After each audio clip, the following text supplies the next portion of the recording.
Hi there, good morning, good afternoon, and good evening. So on this video, I'm going to teach you how to find TikTok shop on your account. So for example, your TikTok shop is not showing up. I'm going to have you a way here for you to do, and I'm sure it's going to fix your problem. So open up your TikTok account, go to your profile as I have right here, three lines right there, and go to settings and privacy. Scroll all the way down, look for the one that says support and about. Look for report a problem. So what we're doing right now is we're reporting the problem to TikTok.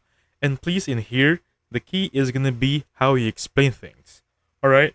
So for this one, look for the one that chat with us. Or you can just look for here if there's a TikTok account right there. However, upon checking earlier, there is no TikTok shop or TikTok application or TikTok shop on these choices. So under here, you can just report an account or report a direct message. You can just simply chat with us and tell them that, please help me, my TikTok shop is not showing up. And then within a few days, your TikTok shop will be here with no problem at all. And that's it. So thank you so much for watching. I'll catch you guys on the next one.